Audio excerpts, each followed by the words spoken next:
ইস্তেগফার যদি কেউ পাঠ করে, উলামায়ে কেরামগণ বলেন যে ইস্তেগফার এমন বিশেষ একটা জিনিস, সহিহ হাদিসের মধ্যে আসছে যে রাসূলুল্লাহ সাল্লাল্লাহু আলাইহি ওয়াসাল্লাম বলেন, দুইটা হাদিস আছে। এক হাদিসের মধ্যে আসছে রাসূল বলেন, আমি দৈনিক 70 বার থেকে বেশি ইস্তেগফার করি, সুবহানাল্লাহ। আরেক হাদিসের মধ্যে আসছে আল্লাহ রাসূল বলেন যে আমি দৈনিক 100 থেকেও আরো বেশি ইস্তেগফার করি, সুবহানাল্লাহ। একটু চিন্তা করে দেখেন, আমরা মানুষ হিসাবে 24 ঘন্টার মধ্যে অধিকাংশ সময় গুনার মধ্যে লিপ্ত থাকি। হ্যাঁ, হয়তো সরাসরি গুনাহ করি, নয়তো শয়তানের ধোঁকায় কোন না কোন ভাবে গুনাহ হয়ে যায় আমাদের থেকে। কিন্তু আল্লাহ রাসূল সাল্লাল্লাহু আলাইহি ওয়াসাল্লাম, আমাদের বিশ্বাস এবং ঈমানের দাবি হলো সমস্ত নবীরা মাসুম, নিষ্পাপ। সমস্ত নবীরা কি ভাই? নিষ্পাপ, মাসুম, সমস্ত নবীরা। তো সমস্ত নবীদের মধ্যে আমাদের নবী তো আরো বেশি শ্রেষ্ঠ। তো আমাদের নবী তো আরো বেশি কি? মাসুম। শুধু মাসুম না, আল্লাহ পাক রব্বুল আলামিন সূরা নাযিল করে 26 নম্বর পারার সূরা ফাতাহ, ইন্না ফাতাহনা লাকা ফাতহান মুবিনা। এই সূরা নাযিল করে আল্লাহ রাসূল সাল্লাল্লাহু আলাইহি সাল্লামকে বলতেছেন, ইন্না ফাতাহনা লাকা ফাতহান মুবিনা লিয়াগফির লাকাল্লাহু মা তাকদ্দামা মিন যামবিকা ওয়া মা তাআখার।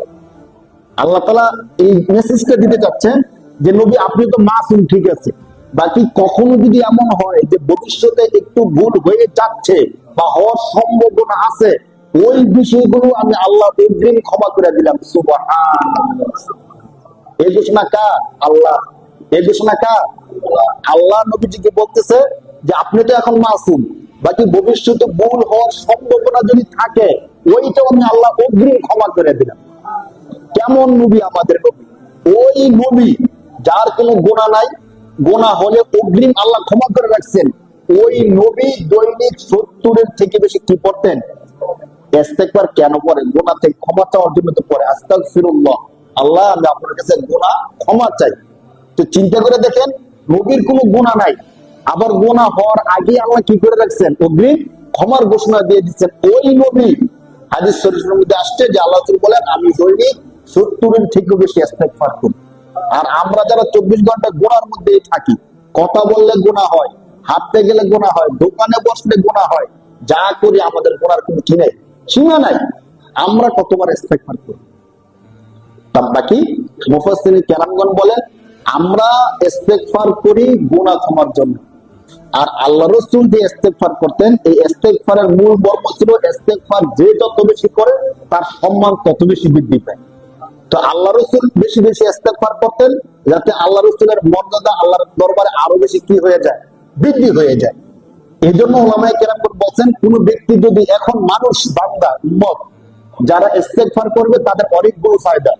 এক নাম্বার ফায়দা হলো গুনাহগার ব্যক্তি যখন ইস্তেগফার করবে আল্লাহ তাআলা তার গুনাহগুলো ক্ষমা করে দিবেন, সুবহানাল্লাহ।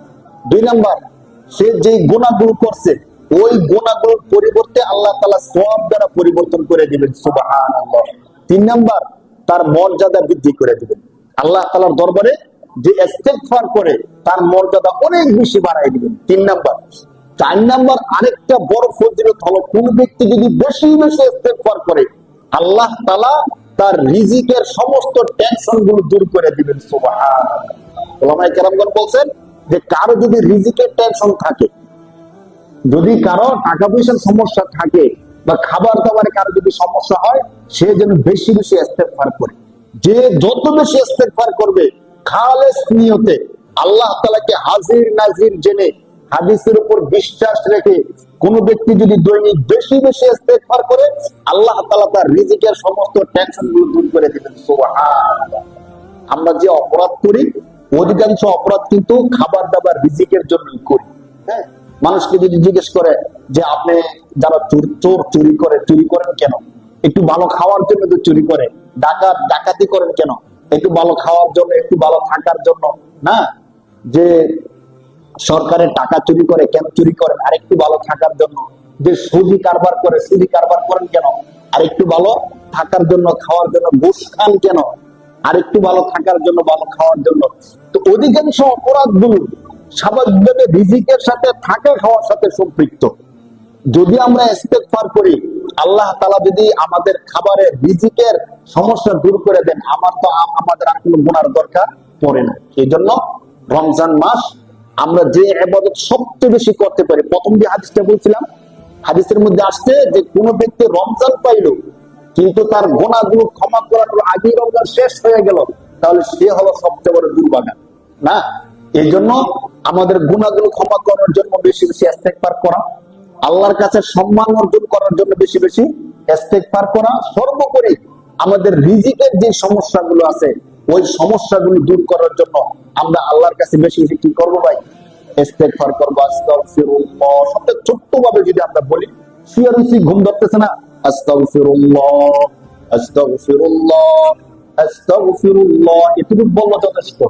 যদি আর কোনো কিছু না বলি, শুধু কতটুকু আস্তাগফিরুল্লাহ আস্তাগফিরুল্লাহ। আস্তাগফিরুল্লাহর অর্থ হলো, হে আল্লাহ আমি আপনার কাছে কি চাই? ক্ষমা চাই। আর যদি পুরোটা বলতে পারি তত ভালো। আস্তাগফিরুল্লাহ রাব্বি মিন কুল্লি যামবিন ওয়া আতুবু ইলাইহি লা হাওলা ওয়ালা কুওয়াতা ইল্লা বিল্লাহিল আলিয়্যিল আযীম। আস্তাগফিরুল্লাহ রাব্বি কুল্লি যামবিন ওয়া আতুবু ইলাইহি লা হাওলা ওয়ালা কুওয়াতা ইল্লা বিল্লাহিল আলিয়্যিল আযীম। রমজানের শুরু টাইম চলতেছে এখন, রমজানের এটা হলো প্রথম জুমা। এখন থেকে যদি আমরা প্ল্যান করি যে রমজান শেষ হওয়ার আগে আগে আমার গুনাহগুলো শেষ করতে হবে, তাহলে সম্ভব। আর যদি এমন হয় যে অতীতে যেভাবে চলছি ঠিক ওইভাবেই চলতেছি, আমাদের কোনো প্ল্যান নাই, সবাই রোজা রাখতেছে আমি রোজা রাখতেছি, সবাই তারাবি পড়তেছে আমিও তারাবি পড়তেছি, অন্য অন্য মাসে যেভাবে জীবন যাপন করছি এই মাসেও ঠিক ওইভাবে জীবন যাপন করতেছি, তাহলে আমাদের মধ্যে পরিবর্তন আসবে না।